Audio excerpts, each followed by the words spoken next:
this video, I'm going to look at a regular problem we face when mixing modern heavy music, which is getting the bass to sit effectively within the kick and wall of guitars, and importantly without overpowering either. If you're having difficulties in this mix area or simply want to experiment with an approach that can achieve a higher quality bass sound, the following is definitely worth considering. Referred to as frequency bracketing, it's a processing tactic whereby different signals are allocated to separate frequency ranges and, according to the role of each signal, with distinct compression treatment.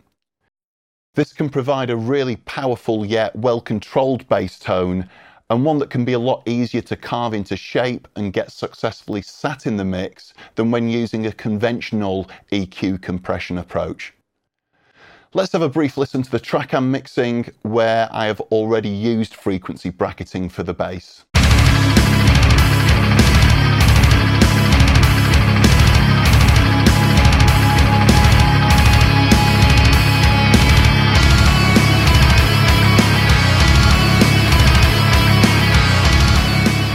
Now just the bass and drums.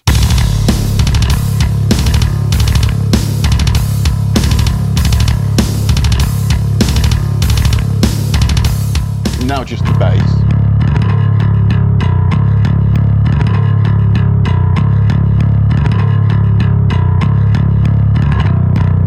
This sound was created solely from a bass DI signal which I tracked through an Apollo 2 interface using the Neve 1073 Unison preamp. I'll delete the bass channels and processing so that I'm starting with just the bass DI, then rebuild the sound from scratch.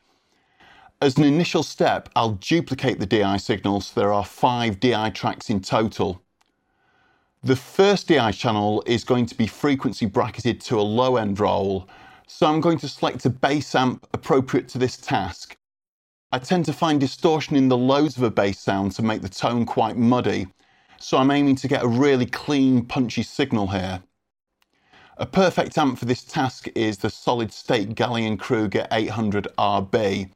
Along with various voicing filters and a 4-band EQ, the software emulates the original amp's bi-amp architecture, so a separate amp for the lows and highs with an adjustable crossover, which provides really precise frequency control. I've dialed in the settings so the sound is mainly focused around the lows, but then with the Massenburg MDW EQ3, I've applied high and low pass filters at 80Hz and 200Hz to firmly bracket this signal to the low end. As this signal isn't tasked with delivering note attack or brightness, I can radically compress it using a faster attack time, which with a broadband signal would tend to flatten and excessively dull the sound.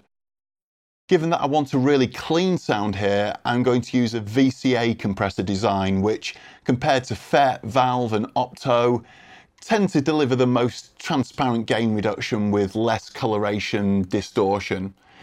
I'm using the Vertigo Sound VSC2 before the amp with fast attack, fast release, providing roughly 5-6 dB of gain reduction, and a further post-EQ VCA compressor, the API 2500, after the amp and EQ, with slightly different attack release times but similar levels of gain reduction. Splitting the compression processing load in this way generally enables a more natural and effective result than a single instance of heavy gain reduction. I've now got a really powerful, stable low-end signal on top of which to build the other frequency layers. Next up, I'm going to use 2 channels for the mids, one for the low mids and one for the upper mids. As these channels will benefit from some grit and aggression, I've opted to use the all-tube Ampeg SVT VR amp, both dialed in with a mid-range focus. The rhythm guitars have been scooped in the low mids, so I'm setting up the low mid frequency bracket around 200 to 550 Hz, which is the region where the guitar cuts have been applied. So this gives me direct level control over the way the bass fills this region. Conversely, with the upper mids channel, I need to clear some space from the bass sound at around 600 Hz to prevent the guitars being masked in this region. So I have left a gap between the low pass filter of the low mids channel and the high pass filter of the upper mids channel, which provides really deep attenuation to the area in between. I've compressed the lower mids track with the legendary Empirical Labs Distressor and the upper mids track with the TubeTech CL1B, both with medium attack, which helps retain transient detail, and both with a fairly fast release, but with just 5-6 dB of gain reduction from each, which is far less than collectively applied to the low end channel. I've yet to introduce the high frequency element of the bass sound, but I'll firstly set up a dedicated channel of distortion, this time using the TS808 Tube Screamer into the SVT3 Pro.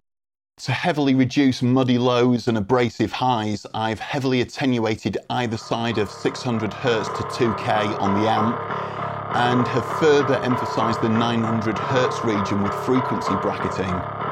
But due to the dynamics narrowing impact of the distortion, I don't need to apply compression here. Lastly, I'm going to set up a channel dedicated to the high-end note attack role.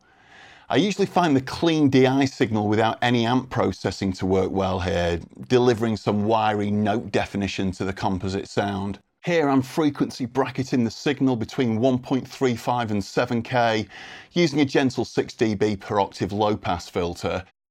Although I often avoid fast attack compression settings with the top end bass channel, here I wanted to smooth out the DI's clicky note onset, so applied the 1176 Rev E with fastest attack and quick release, delivering roughly 10 dB of gain reduction during peaks.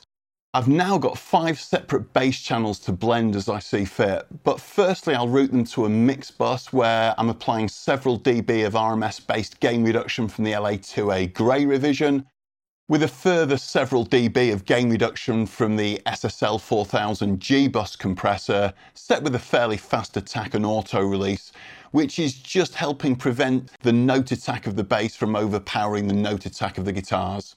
Lastly, on the mix bus, I've applied the Studer A800 at 15 IPS with 456 tape, which is adding a solid dose of warmth and character. Through fader moves, I've now got a really simple method of finding the optimum frequency relationship between, broadly speaking, the lows, low mids, upper mids and highs, making it quite easy to sculpt the bass into a place where it is playing nicely with the kick and guitars. Obviously, my approach with the frequency bracketing points and pole position settings differs greatly with every mix, usually informed by how the kick and rhythm guitars are EQ'd, but I always spend plenty of time making sure there aren't any obvious frequency build-ups around the crossover points or excessively unnatural sounding gaps between the regions. If you're interested in further techniques on producing, engineering, mixing and mastering modern heavy music, check out my book Metal Music Manual, which you can read about on my website, minotaur.com. Thanks for watching.